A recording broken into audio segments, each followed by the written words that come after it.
Hai semuanya, bertemu lagi bareng Mihu di sini. Oh iya, kali ini Mihu akan membawakan alur cerita Donghua yang berjudul Wudong Qiankun. Mihu mengingatkan sekali lagi ya bahwa konten ini full spoiler. Tanpa lama-lama lagi, yuk langsung aja kita masuk ke isi ceritanya. Melanjutkan dari kisah sebelumnya. Pada saat ini ketika Pang Hao melihat bahwa Lindong benar-benar menganggukkan kepalanya, ekspresi terkejut jelas melintas di matanya. Dia tidak pernah membayangkan bahwa yang terakhir akan benar-benar setuju dengan cara yang begitu lugas ini. Hahaha, saudara Lindong benar-benar seseorang yang mengerti gambaran besarnya, ucap Pang Hao dengan tersenyum. Kalau begitu aku harus mengundang saudara Pang Hao untuk mengaktifkan susunannya, ucap Lindong dengan acuh tak acuh. Baik, semuanya, tolong tuangkan Yuan Power kalian ke dalam arai, ucap Pang Hao melihat ke arah banyak ahli. Setelah mendengar kata-katanya, para ahli ini sedikit mengangguk. Seketika kekuatan Yuan tanpa batas melolong, berubah menjadi seberkas cahaya yang melesat langsung ke dalam susunan. Setelah masuknya Yuan Power, cahaya menyilaukan langsung meletus dari arai. Saat Yuan Power yang tak terbatas melonjak di dalamnya, susunan yang awalnya agak ilusi mulai dengan cepat berubah. Area ini memang agak fantastis. Saat Lindong melihat pemandangan di depannya, matanya sedikit menyipit. Jelas apa yang disebut formasi roh penjaga 9 tenang ini memang mengerikan. Saat susunan itu berangsur-angsur terbentuk, 3 mayat perak di dalam aula guntur tampaknya juga telah merasakan bahaya yang datang. Segera fluktuasi mulai muncul di mata hitam mereka. Ayo lakukan, teriak Pang Hao setelah melihat ini. Saat suaranya terdengar, pria tua dari gerbang 9 tenang serta pria parubaya dari aula langit misterius naik ke langit. Kekuatan Yuan yang tangguh meletus dan melonjak di sekitar mereka sementara ki kematian yang samar-samar terlihat mulai memancar keluar. Saat para ahli di sekitarnya menatap 2 ahli tahap kematian mendalam dari gerbang 9 tenang dan aula langit misterius, alis beberapa orang terangkat. Saudara Lindong, teriak Pang Hao menyeringas sambil menatap Lindong. Lindong melirik Pang Hao dengan apatis tetapi tidak mengatakan apapun. Tubuhnya bergerak dan naik ke udara. Pria tua berambut abu-abu serta pria parubaya juga menatapnya tetapi sama sekali tidak berkomentar. Pada saat berikutnya sosok mereka melesat maju masing-masing menerjang ke arah mayat perak itu. Saat 2 ahli tahap kematian mendalam bentrok dengan 2 mayat perak, fluktuasi Yuan Power yang sangat mencengangkan langsung beriak di langit. 4 sosok bersilangan tangan dengan kecepatan kilat. Tingkat kekejaman dalam serangan mereka menyebabkan seseorang gemetar ketakutan. Namun dari kelihatannya dapat dilihat bahwa pria tua berambut abu-abu dan juga pria parubaya sebagian besar dirugikan. Jelas mereka tidak bisa mengalahkan mayat perak jika mereka bertarung. Namun misi mereka saat ini bukanlah untuk mengalahkan mayat perak. Dan mereka hanya perlu menunda sementara mayat perak. Pada saat semua orang menyaksikan tontonan di langit, beberapa tatapan simpatik diarahkan ke Lindong yang telah menembak ke arah mayat perak ketiga. Pria tua berambut abu-abu serta pria parubaya adalah praktisi pada tahap awal kematian mendalam. Namun mereka kalah dalam pertempuran mereka melawan mayat perak. Kekuatan Lindong hanya pada tahap kehidupan mendalam sebelumnya. Perbedaan antara dia dan mayat perak itu benar-benar luar biasa. Lindong mengabaikan tatapan ini. Menyapu ke depan, dia muncul di depan mayat perak ketiga. Melihat tanda-tanda iblis yang menutupi seluruh tubuh yang terakhir, tatapan muram muncul di matanya. Musuh ini benar-benar tidak mudah untuk dihadapi. Ketika melihat seseorang datang untuk menghalanginya, mayat perak itu tidak peduli dengan basa-basi saat raungan binatang terdengar dari mulutnya. Pada saat berikutnya ki hitam yang menutupi langit meletus berubah menjadi selusin rantai hitam. Seperti ular beludak, mereka terus mengepung ke arah Lindong. Setelah melihat serangan mayat perak, mata Lindong mengeras. Sayap naga hijau di punggungnya mulai terbentang. Di permukaan orang bisa samar-samar melihat 10 tato cahaya naga hijau yang muncul diam-diam. Dengan kepakan sayapnya yang ganas, tubuhnya langsung bergetar. Rantai hitam menusuk ke arahnya dengan kecepatan kilat sebelum dengan kasar merobek tubuh Lindong. Setelah melihat bahwa Lindong telah dipukuli, kegemparan langsung muncul dari kerumunan. Apakah bocah ini tidak dapat menerima bahkan satu serangan pun? Namun suara itu tidak bertahan lama. Mereka dengan sangat cepat menyadari bahwa sosok yang telah tertusuk oleh rantai hitam itu perlahan memudar. Tipuan! Segera beberapa individu menyipitkan mata mereka.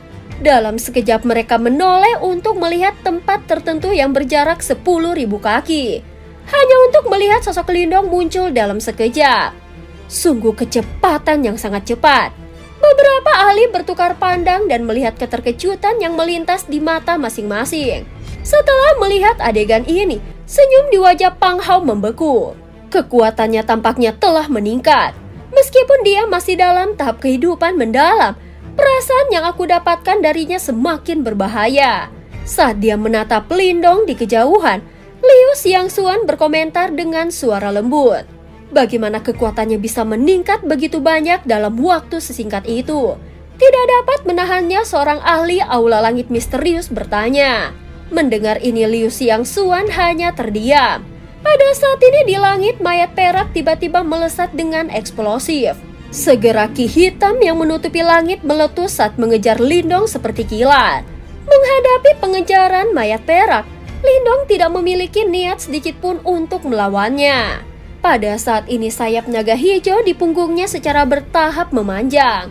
Ketika transformasi ini terjadi, kecepatan Lindong juga jelas meningkat ke tingkat yang agak sombong. Meskipun situasi Lindong tampaknya berbahaya, dia belum benar-benar bersilang tangan dengan mayat perak sejak awal pertarungan. Di sisi lain, pria tua berambut abu-abu dan pria parubaya dipaksa untuk sesekali menghadapi mayat perak secara langsung. Konfrontasi ini jelas akan menghasilkan mayat perak mendapatkan posisi superior. Jika mereka bukan juga ahli tahap kematian mendalam, mereka akan berada dalam keadaan yang agak menyedihkan. Situasi ini jelas melebihi harapan banyak orang. Tidak ada yang akan membayangkan bahwa Lindong yang kekuatannya hanya pada tahap kehidupan mendalam sebelumnya, sebenarnya akan berada dalam posisi yang lebih nyaman daripada dua ahli tahap kematian mendalam awal. Sementara mereka terus menunda maya, barisan di langit berangsur-angsur terbentuk ketika 3 lingkaran cahaya diam-diam memadat dan terbentuk. Ketika Pang Hao melihat susunan itu secara bertahap terbentuk, ekspresinya menjadi semakin suram. Tontonan di hadapannya bukanlah yang paling ingin dia lihat. Saudara Pang Hao, susunannya harus dilakukan kan? Sama seperti Pang Hao sedang mempertimbangkan apakah dia harus menunda pembentukan susunan. Beberapa ahli yang lebih tajam tiba-tiba berbicara. Tidak ada orang bodoh di sini. Oleh karena itu jelas akan sangat sulit bagi Pang Hao untuk memainkan trik apapun. Ketika dia mendengar suara-suara ini, sudut mulut Pang Hao berkedut. Kalian bertiga, tolong pancing mayat-mayat perak itu ke dalam lingkaran cahaya, teriak Pang Hao. Setelah mendengar teriakannya, pria tua berambut abu-abu serta pria parubaya yang sudah dalam kondisi yang agak menyedihkan untuk beberapa waktu, buru-buru menembak ke arah lingkaran cahaya. Saat melewati mereka, dua mayat perak mengikuti bergegas ke lingkaran cahaya. Ketika dua mayat perak bergegas ke lingkaran cahaya, dua sinar cahaya lurus sempurna tiba-tiba keluar dari lingkaran cahaya. Selanjutnya mereka tiba di dalam lingkaran cahaya dengan kecepatan kilat.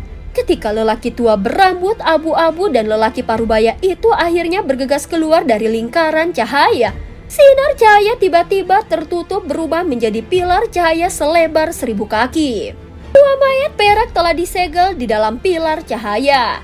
Saat dua mayat perak disegel, Lindong memikat mayat perak terakhir saat dia tiba-tiba menembak ke arah lingkaran cahaya ketiga. Saat melihat ini, pandangan seram tiba-tiba melintas di mata Pang Hao. Dengan perubahan segel di tangannya, penutupan berkas cahaya tiba-tiba dipercepat. Segera keributan muncul dari kerumunan. Jelas siapapun bisa melihat bahwa Pang Hao ini sebenarnya berencana untuk mengunci Lindong dan mayat perak di dalam barisan. Lindong menatap sinar cahaya yang menutup dengan cepat saat tatapan sedingin es melintas di matanya. Seperti yang diharapkan, Pang Hao ini memiliki niat yang jahat. Kecepatan Lindong dinaikkan ke batasnya pada saat ini. Namun demikian kecepatan di mana berkas cahaya tertutup tidak lambat sama sekali. Ketika kedua ujungnya hanya sekitar 10 kaki jauhnya, tubuh Lindong tiba-tiba berputar dengan paksa di udara. Menghadapi mayat perak yang mengejarnya dari belakang, dia melepaskan pukulan ganas. Sebuah kekuatan yang kuat dengan kejam menghantam ruang di depannya, menyebabkannya tiba-tiba meledak. Saat tinjunya bergemuruh, kekuatan Reborn muncul di tinjunya. Dengan kekuatan Reborn itu, Lindong berubah menjadi seberkas cahaya. Akhirnya di bawah teriakan keheranan orang banyak, dia terbang keluar melalui celah sempit di antara kedua ujung berkas cahaya. Sinar cahaya tertutup membentuk penjara pilar cahaya yang sempurna. Mayat perak yang mengejar dengan keras menabrak pilar cahaya, tetapi tidak dapat menyebabkan getaran terkecil sekalipun. Sayap naga hijau di punggung Lindong perlahan menghilang.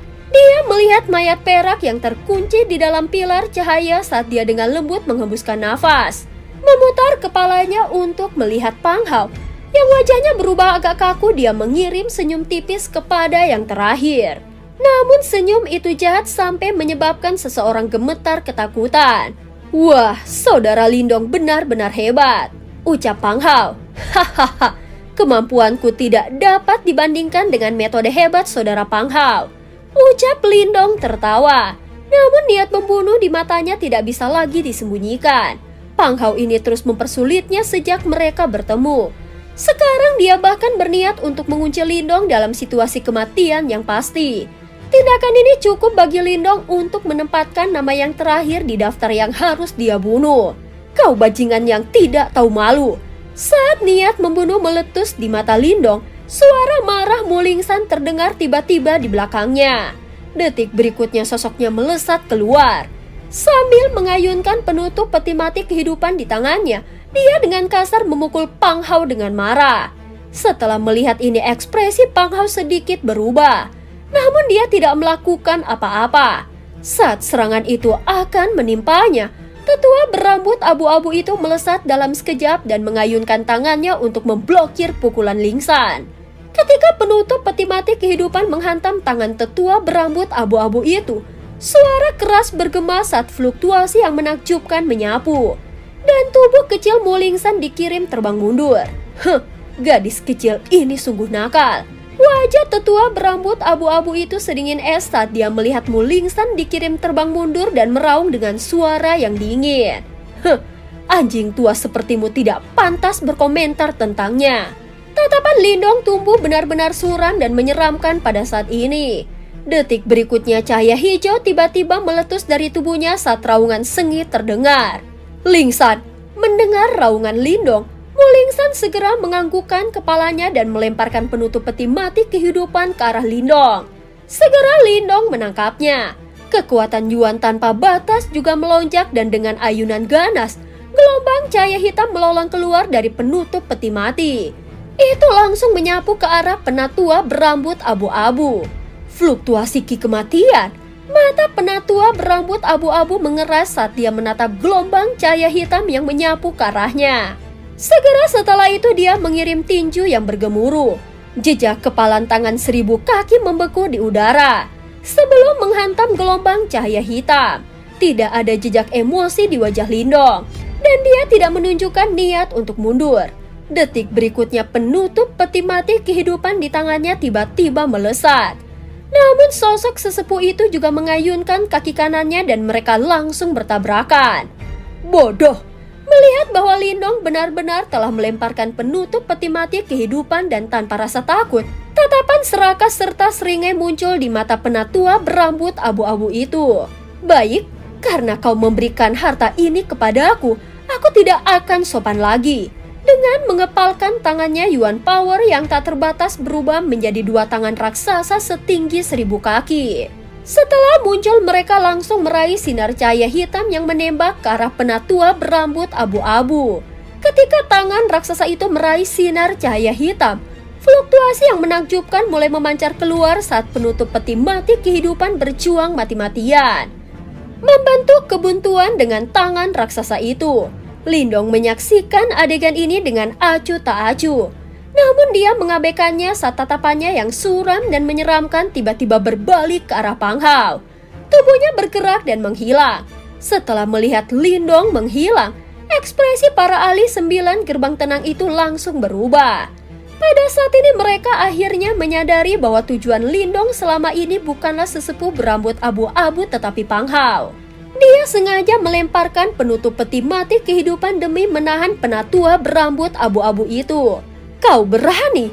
Teriakan penatua berambut abu-abu juga menemukan bahwa ada sesuatu yang salah. Namun pada saat ini dia sedang ditahan oleh penutup peti mati kehidupan.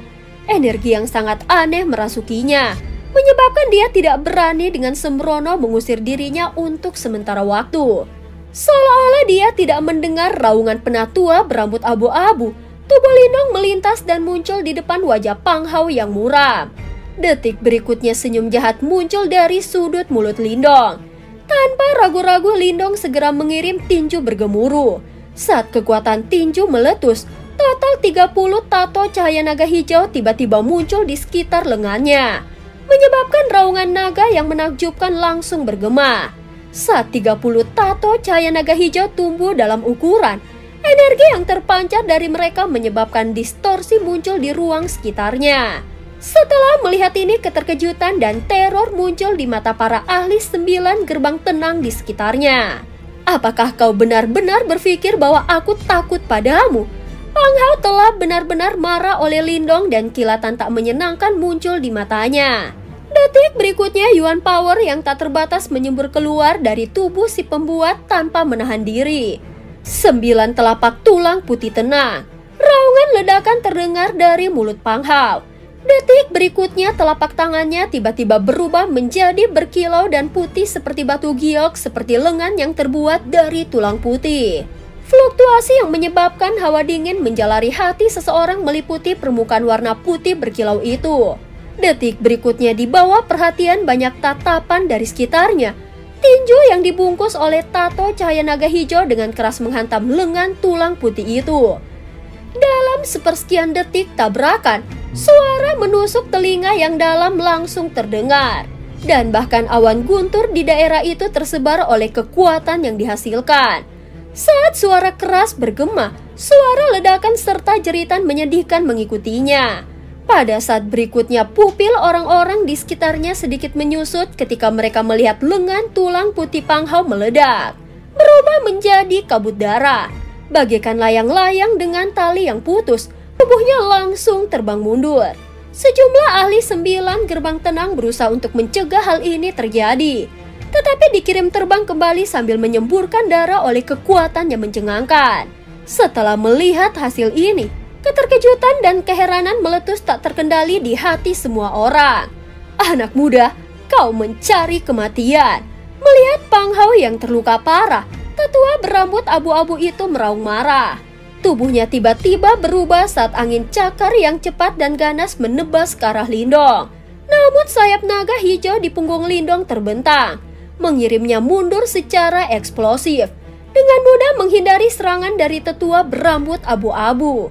Saat ujung kakinya mendarat di penutup peti mati kehidupan, dia menatap dengan acuh tak acuh pada penatua berambut abu-abu yang marah serta Pang Hao yang telah kehilangan lengannya. Sebelum berbicara dengan suara acuh tak acuh, "Aku hanya mengambil kembali sedikit dari apa yang telah dia perbuat. Hahaha, aku tidak keberatan jika gerbang 9 tenangmu berencana untuk terjerat denganku di sini. Namun kau mungkin akan kehilangan harta karun di dalam aula guntur itu." Senyum Lindong dan kata-kata acuh tak acuh langsung menyebabkan penatua berambut abu-abu yang telah menerjang ke arahnya lagi tiba-tiba membeku. Pada saat ini 3 mayat perak telah disegel dan pintu besar aula guntur telah terbuka lebar. Harta karun yang tidak lagi dijaga seperti itu tidak dapat disangkal merupakan godaan yang sulit diabaikan oleh para ahli yang hadir. "Bocah, ketika ini selesai, aku akan memastikan bahwa kau akan memohon padaku untuk membunuhmu," ucap penatua berambut abu-abu dengan marah. "Iya, aku akan menunggumu kapan saja," jawab Lindong dengan senyum tipis. Dengan lambaian lengan bajunya, penutup peti mati kehidupan di bawah kakinya melesat kembali ke arah Mu Lingsan. "Lingsan, ayo pergi. teriak Lindong. Segera sosok demi sosok menyerbu ke dalam aula guntur yang telah disegel selama 1000 tahun. Waktu berlalu. Ketika memasuki aula petir, objek pertama yang terlihat oleh Lindong adalah banyak terowongan raksasa seperti labirin yang saling bersilangan. Sementara itu ada beberapa raungan batu yang tertutup rapat di kedua sisi terowongan dan tidak ada yang tahu apa yang ada di dalamnya. Mata Lindong menyapu terowongan yang rumit itu. Menurut apa yang Zhou Fei sebutkan, simbol leluhur petir ada di dunia petir. Pintu masuk ke dunia petir terletak di aula petir, dan tempat yang paling mungkin adalah aula utama. Lingsan, ikuti aku. Lindong tidak berlama-lama lagi setelah mengambil keputusan. Setelah itu tubuhnya berubah menjadi sinar cahaya saat dia dengan cepat bergegas menuju bagian terdalam dari aula petir dengan kecepatan seperti kilat. Setelah keduanya menyerbu ke depan, gelombang besar suara angin kencang segera muncul di belakang mereka. Pada saat ini jelas kelompok gerbang 9 tenang dan kelompok dari aula langit misterius juga langsung bergegas ke aula utama. Setelah sekitar 10 menit perjalanan tanpa henti, tubuh kelompok Lindong tiba-tiba berhenti. Setelah itu mata mereka panas membara saat mereka melihat ke depan. Terlihat 10.000 langkah tangga batu berdiri di depan mereka. Di ujung tangga, berdiri aula perak besar itu tampak megah dan agung. Aula besar ini adalah yang paling megah di seluruh aula petir. Jelas ini adalah tujuan target Lindong aula utama aula petir. Mata Lindong yang berapi-api panas, tubuhnya bahkan tidak berhenti sedikit saat jari-jari kakinya mengetuk tangga batu. Segera dia melintasi tangga batu dan mendarat di aula besar berwarna perak. Terlihat aula besar itu sangat luas. Pada pandangan pertama, itu tampak seperti berukuran 100.000 kaki. Penampilan keagungannya menyebabkan seseorang tanpa sadar merasakan ketakutan dan rasa hormat. Ada banyak pilar batu besar di dalam aula besar. Sebuah klaster cahaya dengan cahaya kilat berkedip di atasnya tergantung di atas semua pilar batu. Samar-samar mungkin untuk melihat beberapa gulungan senjata dan lain-lain di dalam kelompok cahaya ini. Selain itu fluktuasi yang dipancarkan oleh item ini cukup kuat. Barang-barang ini semua adalah harta spiritual yang kuat dan seni bela diri. Bahkan beberapa dari mereka pantas mendapatkan peringkat setara atau bahkan di atas harta karun Yuan murni. Wah, ada begitu banyak harta karun, ucap Mulingsan membuka matanya dengan lebar. Lindong juga mengangguk. Dia baru saja akan berbicara ketika sebuah pikiran melintas di benaknya. Setelah itu dia mendengar sekelompok besar suara angin kencang datang dari belakang. Banyak sosok melintas dan muncul, akhirnya mereka juga mendarat di aula besar. Lindong bisa melihat bahwa gerbang 9 tenang, aula langit misterius dan beberapa ahli lainnya juga telah tiba. Saudara Lindong, lihat ke sana. Suara Mulingsan tiba-tiba terdengar terkejut setelah Lindong memperhatikan para ahli ini yang bergegas ke aula utama. Lindong menoleh dan melihat ke arah yang ditunjukkan Mulingsan, hanya untuk menemukan bahwa ada patung batu berukuran 1000 kaki di tempat itu. Patung batu itu tampak sedang duduk di atas tahta. Dia mengenakan baju perang dan memiliki ekspresi tegas di wajahnya. Terlebih lagi mata patung batu itu seterang perak dan dunia petir sepertinya tersembunyi di dalamnya. Selanjutnya ada beberapa gemuruh guntur yang dipancarkan secara samar. Pada saat ini mata Lindong mengamati patung batu besar itu. Tiba-tiba dia mengalihkan perhatiannya ke tangan kanan patung. Saat ini tangan kanan patung itu memegang tongkat perak. Ada cahaya petir terus-menerus mengalir keluar dari tongkat kerajaan, memberikan penampilan yang sangat cemerlang. Selain itu, Lindong bisa merasakan fluktuasi yang memancar dari tongkat kerajaan ini yang begitu kuat sehingga ekspresinya mulai berubah. Tongkat kerajaan ini bukanlah benda dekoratif. Sebaliknya itu adalah harta karun Yuan murni yang sangat mendominasi. Lindong mengamati tongkat perak sebelum hatinya tanpa sadar menyusut. Dia bisa merasakan bahwa tongkat perak ini adalah harta spiritual yang sangat kuat yang tidak kalah dengan kuali pembakaran langit miliknya. Tongkat Kaisar Petir. Namun tepat setelah Lindong dan Mulingsan menemukan tongkat kerajaan yang unik ini, teriakan keras dan terkejut tiba-tiba terdengar dari belakang mereka. Tongkat Kaisar Petir? Mata Lindong melintas saat dia mendengar kata-kata ini. Orang yang berbicara adalah Pang Hao dan Liu Xiangxuan. Sepertinya mereka tahu sedikit tentang tongkat perak ini. Dari nada langka dan gembira mereka, Lindong juga memahami pentingnya tongkat perak ini. Rebut itu, teriakan pelan tiba-tiba keluar dari mulut Lindong. Keduanya bergegas maju secara bersamaan. Setelah itu mereka langsung menyerang tongkat perak di tangan kanan patung batu. Hentikan dia, kita harus mendapatkan tongkat kaisar petir, teriak Pang Hao. Serang! Liu Xiangxuan juga memberikan perintah tegas. Segera para ahli dari gerbang 9 tenang dan aula langit misterius semuanya menyerbu ke depan secara bersamaan. Setelah itu mereka menerkam ke arah tongkat perak di patung batu. Tindakan mereka secara alami menarik perhatian para ahli di sekitarnya. Seketika seluruh aula besar turun ke dalam kekacauan total pada saat ini. Dan cerita pun berakhir. Terima kasih udah dengerin Mihu dari awal sampai akhir ya. Jangan lupa untuk like, comment, and subscribe. Oh ya, jangan lupa untuk share juga ya. Sampai jumpa.